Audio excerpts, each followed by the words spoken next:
Wala nang tao dito kay Diwata, guys. Nagsara na yata si Diwata. Ayan oh. Bakit kaya walang tao?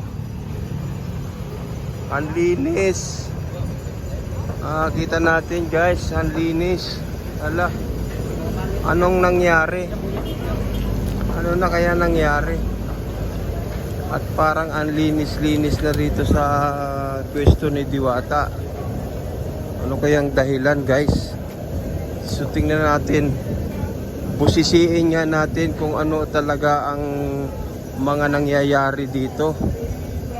Naku po. Kawawang Diwata. Totoo yata yung chismis na babagsak at magsasara din si Diwata. Pero ayan oh. Teka lang. Ay, alam ko na. Ginagawa ng paraan para mabilisan ang pagkonstruksyon dito sa kanyang pwesto. Ayan. At ayun naman, may mga empleyado naman din na gumagawa doon.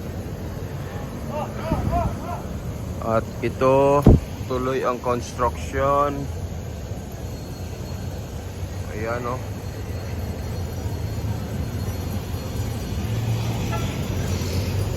Ayan, napakaluwang, napakalawak. At titingnan natin at ating pagmamasdan, guys, yung mga kasalukuyang paggawa.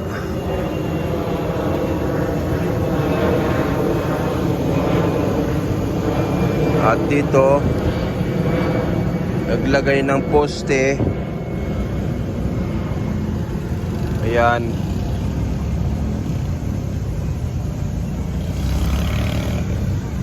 Ayun, okay.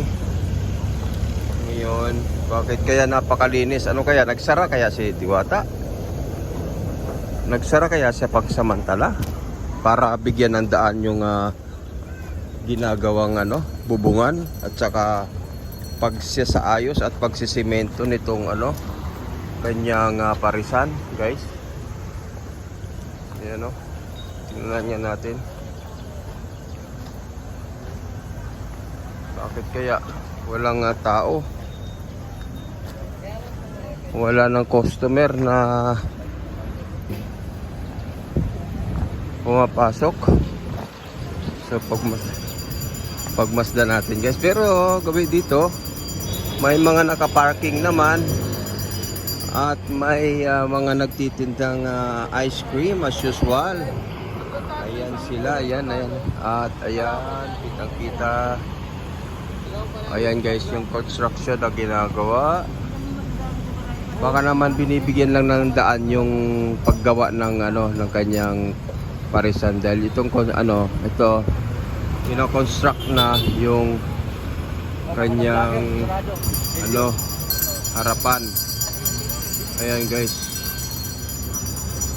Nako, ano kayang balita? Ayan. Ginagawa. So nilalagyan na may semento na, may flooring, may fence, may bubong na. So mahaba-haba na rin yung bubong na ginagawa, guys. Hanggang dito. Ayan. So kaunti na lang yung dito, maaabot na yung pagko-construct. Maaabot na yung dito, semento. Hanggang dito. Ayan o. Parang makalat para sa gabi dito. Tapos ayan. At yan ang paligid. Tingnan nyo, guys, malinis na malinis. Pero may mga nakaparking ng mga sasakyan. Ayan. Yun o.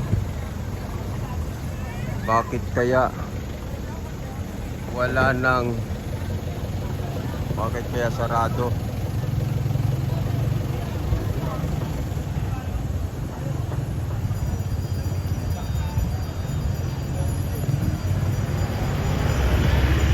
Wala nang kumakain ba kay Diwata, guys? At ito na ang itsura. Wala tayong makitang mga taong kumakain. Pero teka lang, ano yung meron dun? Ano yung meron dun sa loob? Ay, may andun yung mga tent nasa loob. Teka lang. Pasyalan natin. At nasa loob yung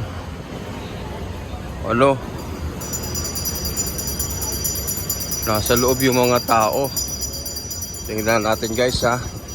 Ayan, oh. So may mga motor na lumalabas, ibig sabihin tapos na silang kumain. May dito ang parking ng motor. At ayan yung sasakyan ni Diwata. May mga nakaparking dito na motor. So ayan, no? At maraming tao na lumalabas galing doon sa loob. Bakit kaya? Nandito sila. Dito inilipat yung sa dating parkingan ng motor. Ngayon naman ay naririto sila. Ayan, tapos nandito, guys, yung pila. Ayun yung mga tent. Nandito yung mga tent at nandito yung mga soft drinks. Dito pinwesto yung soft drinks at yung orderan. Dito mag-o-order. Ayan, nandito pala sila sa loob, guys, at patuloy ang kanilang serbisyo, patuloy ang pagsiserve ng Paris Overload na napakasarap. At ayan, so yung only rice dito nila pinwesto. Ayan, nandito nakapwesto yung only rice at yung only sabaw ay dito rin nakapwesto. Ayan sila, naka-Diwata Paris Overload.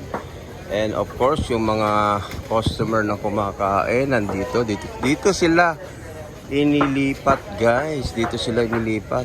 Ayan. Oh, sir, kumusta naman ang pagkain? Kumusta naman ang Chicken Joy? Sobrang sarap po.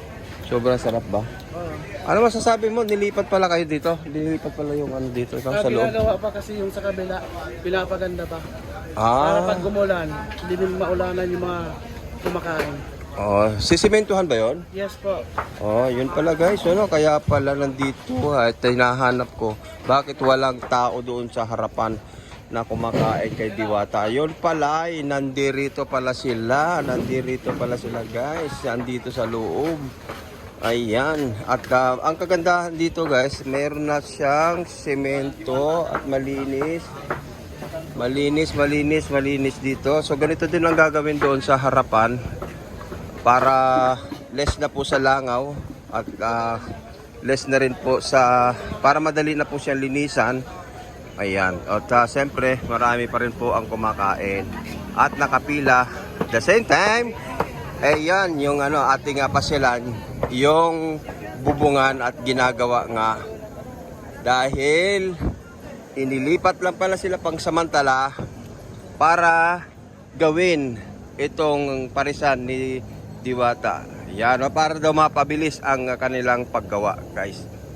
Yan, okay. So yun pala, mga kababayan, akala ko pa naman si Diwata ay nalugi na at wala nang kumakain. Yun pala, kino-construction lang ang kanyang parisan. So antabayan na natin yan at abangan natin kung gaano kaganda ang kalalabasan dito sa bagong anyo ng parisan ni Diwata.